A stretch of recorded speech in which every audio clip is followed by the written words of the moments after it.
What is important to me is changing the conversation. And by changing the conversation, we have to talk about mental health.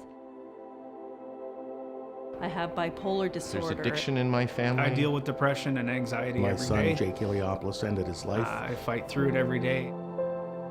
My two older brothers were diagnosed with schizophrenia. We lost our son to mental health issues. Many of my family members suffer from depression. Both, unfortunately, are not here today. You know, many of them unfortunately lost their lives. I kept it hidden for 14 years. We had originally gotten involved with Ride Don't Hide because It replaces medication of any kind. personally I had seen the lack of knowledge of CMHA as a whole and the programs that they offered for youth.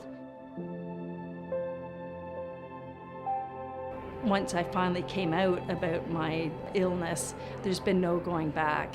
Just having guest speakers come up and talk about their experience is very inspiring. This is a great opportunity to get out there, to let people know that there's options available, that they can get help and improve. It's not just about raising funds, it's about trying to end the stigma around mental health. We're actively involved as a family, but we need every family to be actively involved, and we're seeing that this year with Ride Don't Hide. When you're in your teenage years, life just seems more fragile. For me with the ride, it's always been a fun time to get together, get to hear their stories and everything else, and get to realize that, you know, there is hope.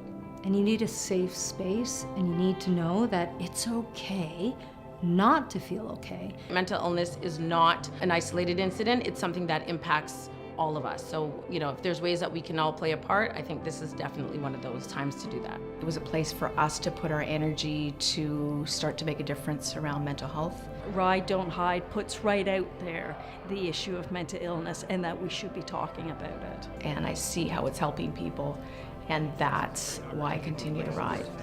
There's been no going Every back. family to be Available. actively Mom that involved. helps. It's something that impacts all of us.